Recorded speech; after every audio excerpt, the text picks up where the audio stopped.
राधे राधे राधे राधे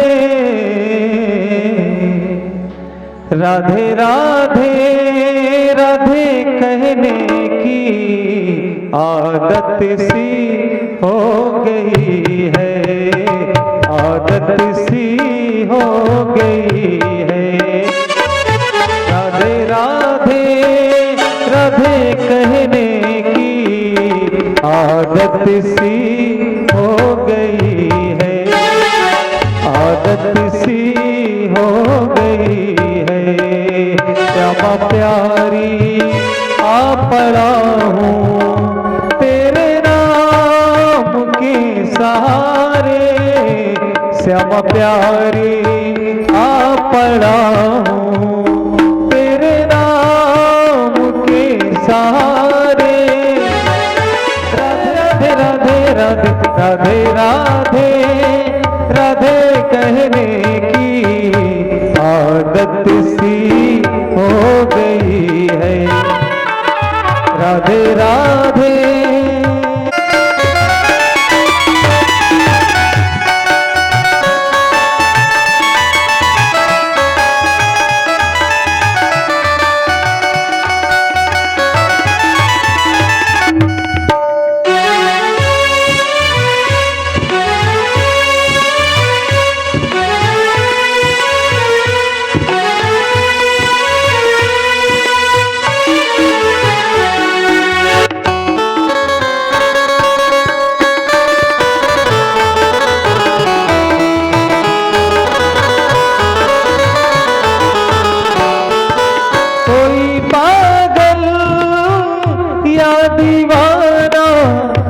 मस्ताना ही कहे,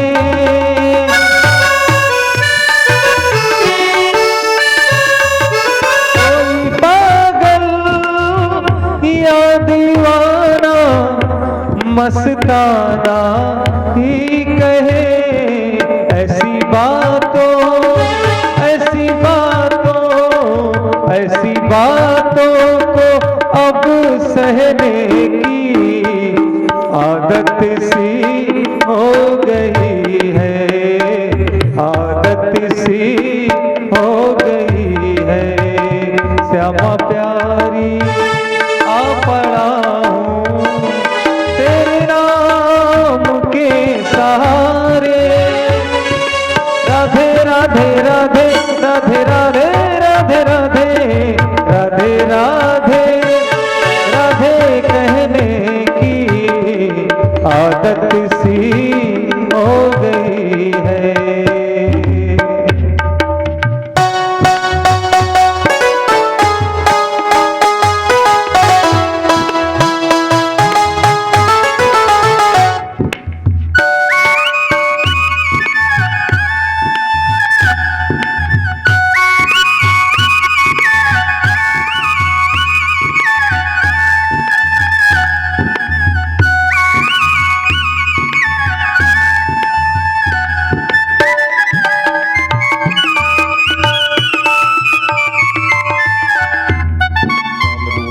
शरणं प्रपद्ये।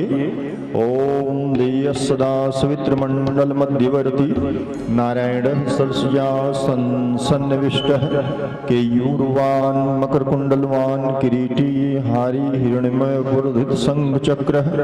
ओम उग्रं वीरं महाविष्णुं ज्वलन्तं सर्वतोमुखं सिंहं भीषणं भद्रं मृत्युं नमाम्यहम्। ओम कालप्रभां ताक्षैर्कुलभेदां मौलिबद्धेन्दुरेखां शंखं चक्रं कृपाणं सुक्मकरैरुद्धहन्तीं नेत्रां सिंहस्कन्धाधिरूढां त्रिभुवनम् अखिलं तेजसा पूरयन्तीं। ध्यायेत् दुर्गां जयाख्यां तदस्मृतां सेवितां सिद्धिकामयीं।